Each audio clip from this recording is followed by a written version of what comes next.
Okey guys, maklumat penting. Korang sebagai penerima SARA, yang mana MOF telah meluluskan kategori baharu produk MyKasih berkuat kuasa 9 Februari 2026. So guys, Assalamualaikum dan salam sejahtera kepada korang semua yang sudi menonton Saja Sembang. Disangka itu, sebenarnya bukan. Ini rupanya.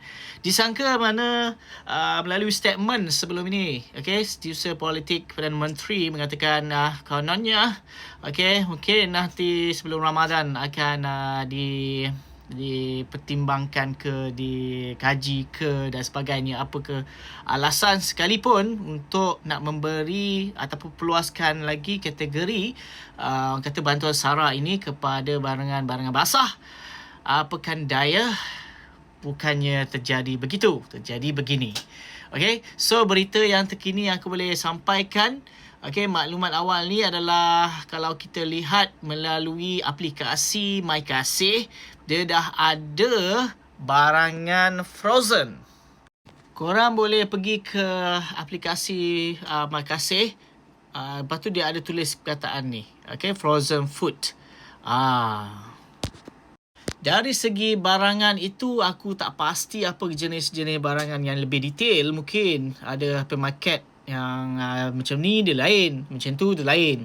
Tetapi inilah dia punya kategori-kategori dia yang boleh korang lihat. Contohnya macam susu, yogurt, frozen roti canai, burger patty, sausage, apa semua, frozen pastry, ready to eat, spaghetti, nasi lemak, frozen chicken, frozen vegetable.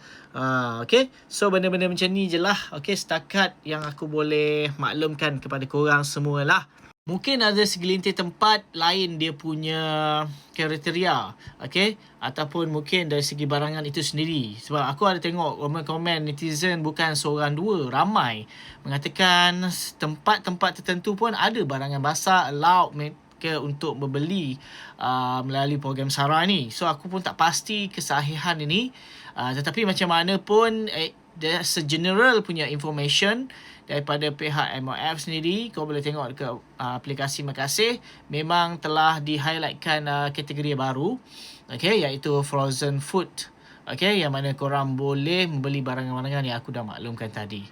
Tapi macam mana pun kita tunggu sahaja. Mungkin ada perkara-perkara yang terkini mungkin akan di-update, ataupun tak tahulah, kenapa benda ini tak boleh nak dilaksanakan. Sedangkan ada bantuan-bantuan seperti ini juga, macam contohnya kerajaan negeri Selangor, dan apa lagi, korang boleh komen saja. Contohnya macam Bingkas. So ada barangan-barangan basah boleh dibeli melalui kata sistem begini. Tapi tak tahulah apa alasan pihak kerajaan tidak mahu, kerajaan persekutuan tidak mahu laksanakan program ini. Lagi-lagi program yang berkait dengan kategori yang pembelian barang-barang basah lah, bukan program SARA. Maksudnya kategori untuk peluaskan kepada barangan basah itu sendirilah. So aku tak tahu. So aku harap pihak kerajaan peluaskan.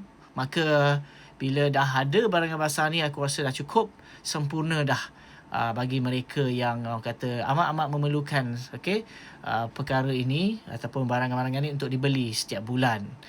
Kalau yang mana mereka ada tulis untuk peluaskan barangan seperti rokok, tak payah. Benda-benda nak pergi mampus, nak pergi suruh lagi peluaskan lagi. Buat apa? Yang lain tu baguslah. Tapi kalau yang rokok lah apa, tak payah. Itu saja perkongsian. Assalamualaikum.